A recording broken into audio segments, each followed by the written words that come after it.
dongeng, dan legenda. Kota Kudus yang terletak di Jawa Tengah memiliki sejarah panjang yang berkaitan dengan proses Islamisasi di wilayah tersebut. Sebelum menjadi Kudus, kota ini dikenal dengan nama Tajuk.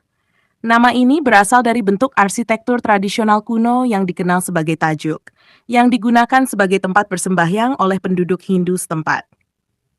Kota Tajuk sudah sejak lama dianggap sebagai tempat yang suci atau keramat, sesuai dengan fungsinya sebagai pusat kegiatan keagamaan.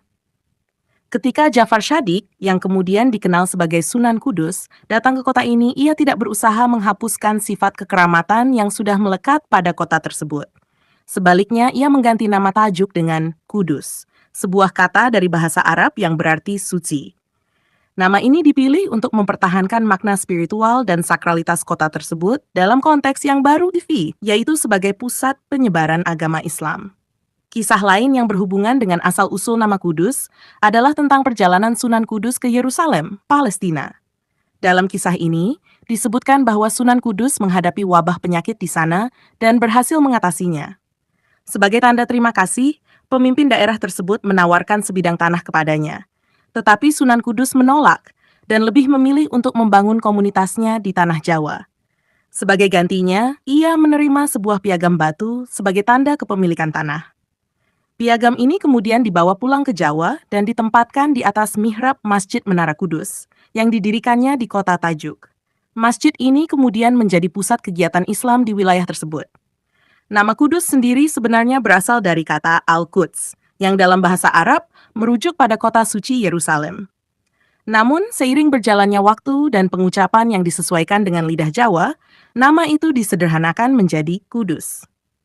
Kisah ini mencerminkan bagaimana Islam masuk dan berkembang di Jawa dengan pendekatan yang menghargai tradisi lokal, serta bagaimana nama Kudus menjadi simbol dari kesucian dan kekeramatan yang telah ada sejak masa Hindu, namun kemudian diperkuat dengan nilai-nilai Islam.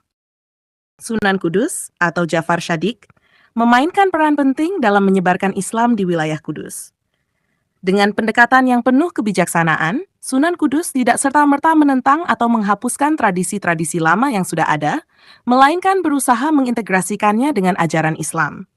Pendekatan ini dikenal sebagai dakwah kultural, di mana unsur-unsur budaya lokal dipertahankan dan diberi makna baru dalam kerangka ajaran Islam. Salah satu contoh terkenal dari pendekatan dakwah Sunan Kudus adalah penggunaan simbol-simbol Hindu dalam menyampaikan ajaran Islam. Misalnya, Sunan Kudus menggunakan cerita tentang lembu, sapi, yang dianggap suci dalam tradisi Hindu untuk menarik simpati masyarakat Hindu pada saat itu.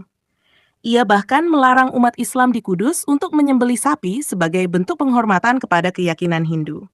Ini menunjukkan bagaimana Sunan Kudus berusaha membangun jembatan antara Islam dan tradisi lokal yang sudah lama ada. Selain itu, Masjid Menara Kudus yang dibangun oleh Sunan Kudus juga memiliki arsitektur yang unik, mencerminkan perpaduan antara gaya Hindu-Buddha dan Islam. Menara masjid ini, yang menyerupai candi Hindu, menjadi simbol dari harmoni antara tradisi lama dan ajaran baru. Masjid ini tidak hanya berfungsi sebagai tempat ibadah, tetapi juga sebagai pusat kegiatan sosial dan pendidikan, memperkuat peran Kudus sebagai pusat penyebaran Islam di Jawa Tengah. Seiring waktu, kota Kudus berkembang menjadi salah satu pusat kebudayaan dan keagamaan yang penting di Jawa.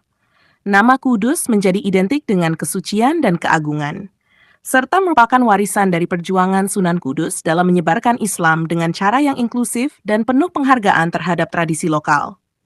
Dalam konteks yang lebih luas, sejarah kota Kudus juga menunjukkan bagaimana penyebaran Islam di Jawa tidak dilakukan dengan paksaan atau kekerasan, melainkan melalui pendekatan yang menghormati budaya lokal. Hal ini menjadi salah satu alasan mengapa Islam bisa diterima dengan baik di Jawa dan berkembang pesat hingga menjadi agama mayoritas di wilayah ini. Kudus, dengan segala sejarah dan tradisinya, terus menjadi saksi bisu dari perjalanan panjang tersebut, dan hingga kini tetap dihormati sebagai kota yang penuh dengan nilai-nilai kesucian dan spiritualitas.